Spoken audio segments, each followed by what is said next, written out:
Persoalan di poligami ini adalah banyak di antara laki-laki itu selalu menjadi angan-angan untuk bagaimana berpoligami, tetapi untuk mengimplementasikan di dalam kehidupan sehari-hari itu sangat susah karena banyak yang berangan-angan tapi tidak mampu untuk mewujudkan dalam.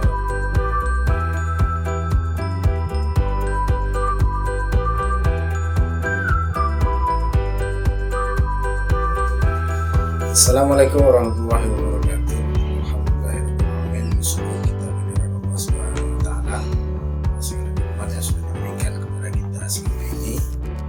Selawat beriring salam juga tidak bosan-bosannya kita kirimkan kepada junjungan Nabi besar Muhammad SAW dengan mengucapkan Allahumma shalli ala sayyidina Muhammad wa ala ali sayyidina Muhammad. Mudah-mudahan kita bisa memperoleh syafaat daripada beliau di yaumil mahsyar kelak. Masih dalam channel yang sama, yaitu channel Gusri PD27, channel kesayangan Anda yang bisa memberikan suatu edukasi, suatu yang bersifat kegiatan informatif ya, khususnya tentang ilmu-ilmu hukum atau aspek-aspek hukum dalam kehidupan bermasyarakat. Nah, masih dalam kaitan tentang hukum perkawinan. Kemarin kita udah bahas atau saya sudah jelaskan tentang bagaimana seorang istri harus menggugat cerai suaminya. Kenapa itu dilakukan? Itu adalah berkaitan ketika seorang istri itu ditinggalkan tanpa suatu kabar berita apapun oleh si suami yang tidak tahu hilang atau perginya ke rimba entah berantah mana, sehingga memerlukan suatu kepastian hukum. Maka untuk itu si istri harus mengajukan gugatan perceraian yang mungkin saja tidak untuk tujuan supaya dia bisa menikah lagi, tetapi adalah suatu langkah atau suatu upaya untuk mengamankan hak dia atau apa yang akan dia peroleh secara hukum. Karena banyak akibat-akibat hukum seandainya seorang istri yang sudah ditinggalkan bertahun-tahun tanpa suatu kabar berita apapun oleh si suami, maka yang akan dirugikan itu adalah si istri itu sendiri. Nah, bagaimana itu akibat-akibat hukumnya nanti kita bahas dalam video terkhusus lagi. Nah, sekarang masih berkaitan dengan hukum perkawinan atau hukum keluarga.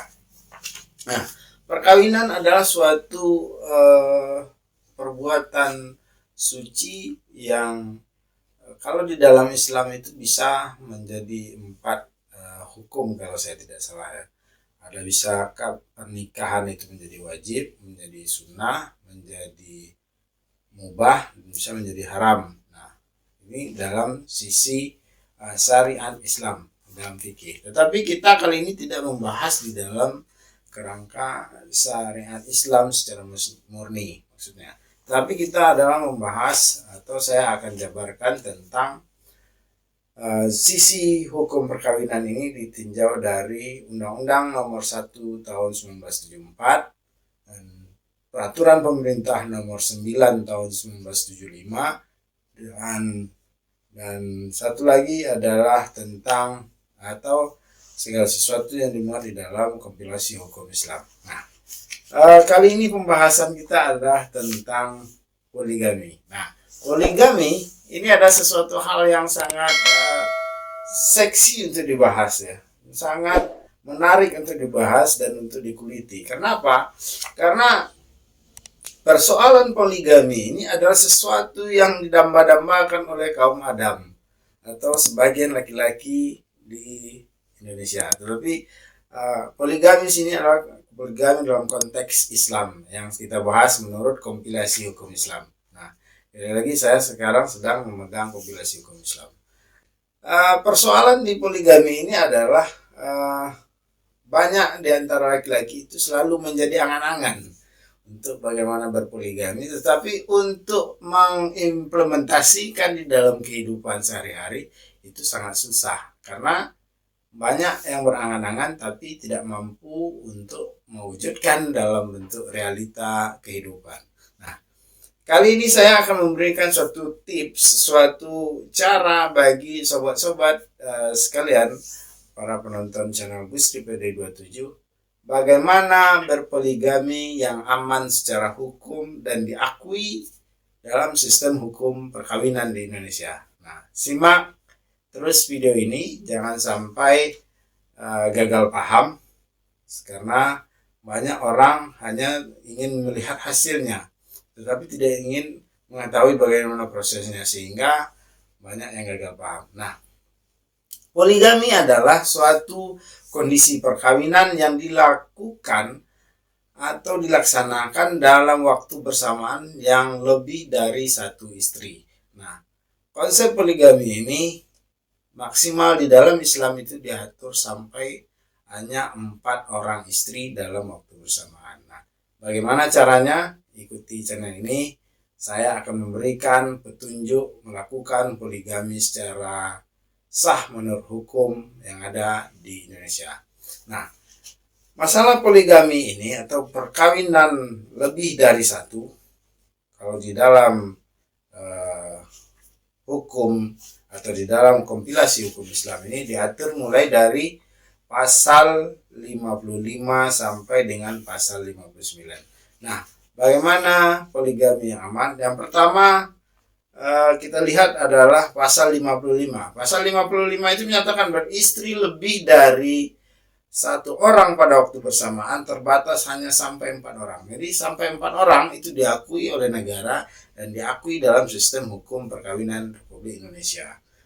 Syarat utama beristri lebih dari seorang, suami harus mampu berlaku adil terhadap istri-istri dan anak-anaknya. Jadi merujuk pada ketentuan fikih Islam bahwa seorang suami yang akan beristri lebih dari 1, dia harus mampu berlaku adil terhadap istri-istri dan anak-anaknya. Nah, bagaimana konsep adil di dalam Islam? Nanti mungkin perlu pembahasan yang panjang lebar, tetapi saya kalau di dalam konteks hukum secara Islam mungkin kurang detail penjelasannya, karena memang basic keilmuan saya bukan di dalam hukum Islam, tetapi di dalam konteks ilmu hukum konvensional. Ini memang baju agak sedikit sempit karena badan sudah overweight ya. Jadi pada ayat ketiga disebutkan apabila syarat utama disebut ayat 2 tidak mungkin dipenuhi, maka suami dilarang untuk beristri lebih dari 1. Nah, ketika si kaum Adam atau si laki-laki ini tidak mampu melaksanakan memenuhi isi ketentuan pasal 55 kompilasi hukum Islam ini, maka itu banyak kita temui dalam realita kehidupan.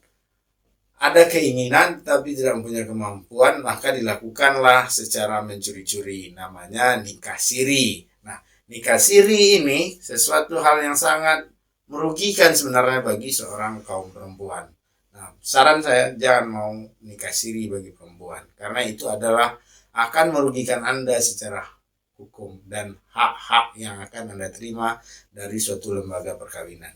Nah, selanjutnya kita melihat dari pasal 55, suami yang hendak beristri lebih dari 1 itu harus mendapat izin dari pengadilan agama.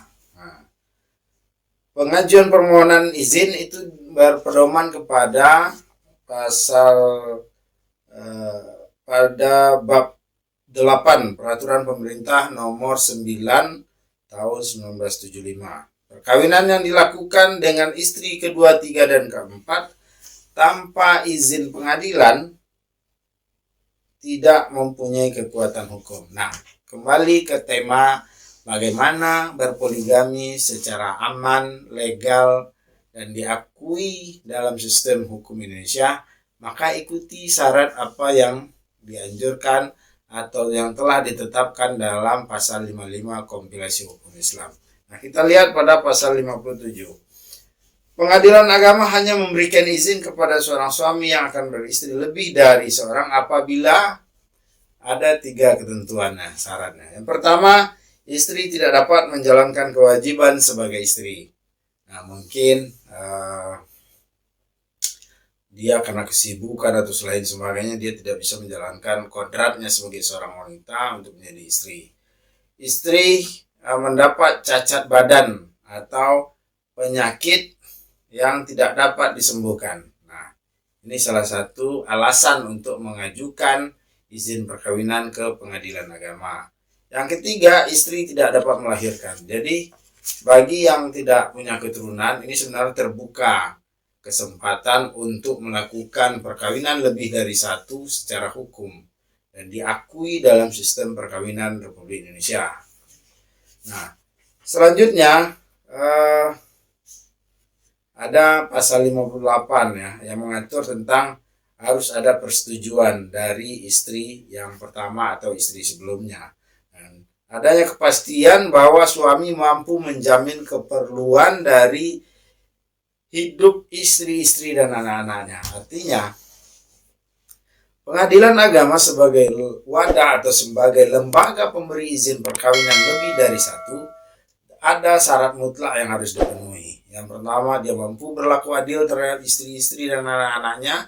Yang kedua, dia secara ekonomi mampu, ya, dan bisa bertanggung jawab terhadap istri dan anak-anaknya untuk memenuhi segala keperluan dan kebutuhan hidupnya.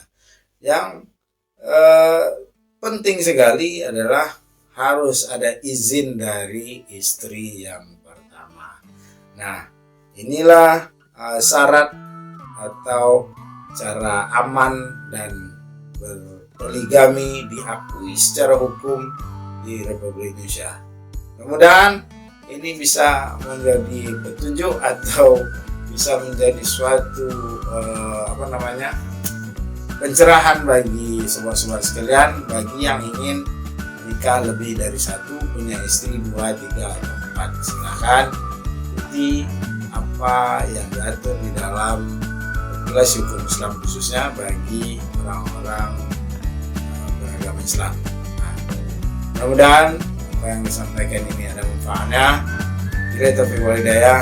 Assalamualaikum warahmatullahi wabarakatuh.